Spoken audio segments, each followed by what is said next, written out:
So, and then what happened in the end with Plod? How did that kind of come to an end? Well, it just sort of petered out because of this waiting thing. And once we got signed, instead of consolidating that and maybe trying to get ourselves a proper manager, we were very young. We thought, you know, you think that your troubles are over once you've got signed, when in fact your troubles are very usually just beginning. And nothing really happened. The drummer started playing, depping, you know, moonlighting in a soul band.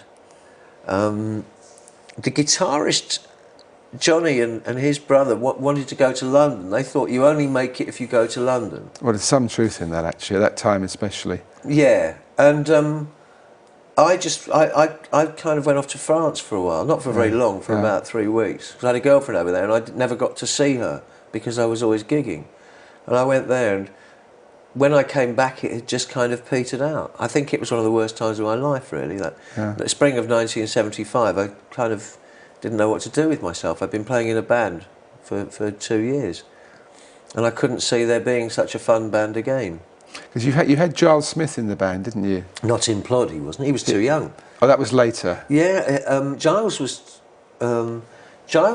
Plod was the first band that Giles Smith ever saw. He was about 12 or 13. And he got dragged along by an older brother and to see us playing a gig at the college. And he can remember, like, when you said we were the first band he ever saw. And so he was knocked out with seeing his first band, but he just remembers this as being very loud. But I'm sure he mentioned you in his book, Lost in Music, am I right? Yeah, he remembers Plod because he was just coming to music. Yeah. Anyway, so Plod came to a natural end. You were in France with the girlfriend. What happened after that musically? I came back, and by this time you couldn't get Porter Studios in those days, but I had a kind of what was called a Sony TC630. It did sound on sound, and I became obsessed with recording my songs because by now I knew enough to basically do most of the parts. So I just recorded all the time. I recorded songs. I went to live at the roadie's house because the roadie split up with his girlfriend. So you were quite prolific in your writing. Yeah, I've always written loads. Yeah. And I experimented with sounds. And after a little while, I joined another band. It's called the house band at Essex University, who were just a bunch of, you know, similar no good nicks knocking around. Because we'd play all the time at night, and then sometimes one of the student bands would let them down and they'd say, hey, there's a spot in the dance hall, do you want to come down and do a dance hall? Do you want to come down and do the upstairs bar? So it was something to do. And then in very early 1976, I joined a band called Jip. This is a real classic Alfred E. Newman thing to do. We're just on the cusp of punk. And sometime around about 1979, there was a band called the London SS. That's right, it became The Clash, didn't it? Well, it became The Clash, Generation X and bits of The Damned and everything. I think even Chrissie Hynde had something to do with it. The London SS was an idea. They knew that, you know, musically something was rotten in the state of Denmark with 3 articulated wagons to carry your gear and double concept albums and people doing things on ice. Well, that's not to slag Rick Wakeman off, actually, because I think he's a good chap. But I mean, music had got a bit funny, hadn't it? So I think this movement began to grow in London, or the feeling everywhere, a feeling of discontent that we'd moved away from the 3-minute pop song.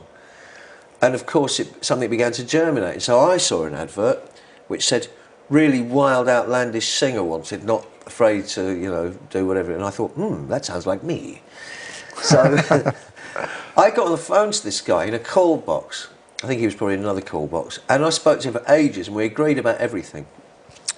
Sensible, in retrospect, when I told him this story years later, Captain Sensible told me that he thinks it was Brian James I was talking to.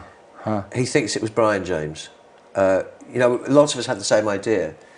But in fact, what happened was when I said, well, what kind of music do you want to do? And he'd said, whoever the guy was, he said, oh, just a kind of rock and roll-y thing, you know. Like in a sort of that Keith Richards voice, that, you know, like, it's like, it's a bit Keith Richards, like that, you know, like a bit of rock and roll. It sounded too vague. I wanted something, you know, I thought music should go space age. You know, I probably had an idea in my head that, you know how Zig Zig Sputnik, or the idea of Zig Zig Sputnik, I had an idea that it would be a continuation of glam, but maybe a little more outrageous something somehow. A bit wilder, And so to hear it was just rock and roll, I then got an image of kind of just playing redundant old rock and roll riffs again. And so I didn't have I didn't visualise that. And in the end, I kind of tossed a coin and didn't go to the audition. And I did go to another audition, but eventually, while I was playing bar billiards one day, this guy showed up in the pub, a bass player who I adored his playing, and just said, I'm going for an audition in Ipswich, there's a band, might need a singer. Do you want to come and see it? So we've had another game of bar billiards and went off and met this band, and I somehow went into this band and I stayed there for 3 years, all during punk. Huh. But while all the punk and bands... what kind of music was Jip playing then? It was somewhere between Zeppelin and Pink Floyd area, I would say. So it was completely out of tune with a little bit of Doors yeah. moving in it. Oh yeah, it was absolutely. Yeah. But we did have a huge local following because loads of people didn't like punk, they just liked rock. And we did play the Marquee a couple of times as well. I mean, it wasn't all punk. Punk didn't all have its own way. If you studied the charts in 1977 and 8, what you're reading in the NME is the Jam, the Clash, the Damned, blah blah blah. What you're actually getting at the top of the charts is you know, ELO and, you know, Supertramp. Well, things that were getting radio play was still selling really well. Yeah. And punk didn't get a lot of radio No, at it the didn't. time. It was very unfair. Yeah. But while I was actually playing this kind of music, what I was doing was buying punk singles. And gradually, with the incredible struggle, we were a very hard-working band. We did, in 1978, we did something like 150 gigs. And that includes playing Germany, which another thing that tightens you up, going abroad and you know, macking show for the Germans. So we were a working band, but the band had a bit of an aversion to recording, and I loved recording.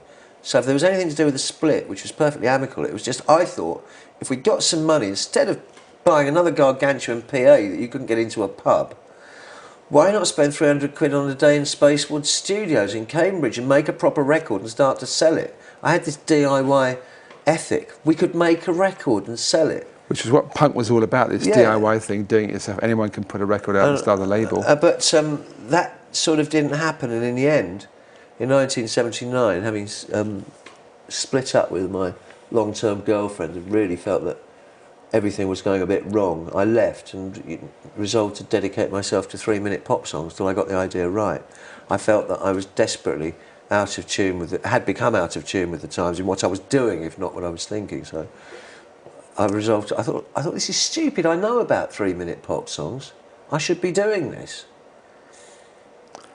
And eventually, it spawned the Cleaners from Venus when I met like-minded souls. So where did the name come from, Cleaners from Venus? Lowell thought of it, he reckons. This is Lowell Elliott. Lowell Elliott, who lives in Bath and whom I saw recently. Yeah. He was quite an important force in my life. And you got a record deal quite quickly, didn't you, with Cleaners from Venus? No, I had a solo record deal at the time with a label called Off Street. Right. And I had a single out called Young Jobless. Okay, that was before the Cleaners started. It was roughly running parallel. I was doing the Cleaners with Lowell. We were the Misterons for 5 minutes, and we were the Soft Humans for 5 minutes. We were something else, and it was just me and Lowell basically, and another guy called Mac who occasionally played, doing what we felt was psychedelic punk music. Lots of echoes and very inept, but pretty funny stuff. I said we should call the album, if we get it finished, call it More Songs about aliens and nuclear bombs. You know? Everything was, you know, partly it was to do with Lowell, who wasn't so fond of drink, but he liked to smoke a lot.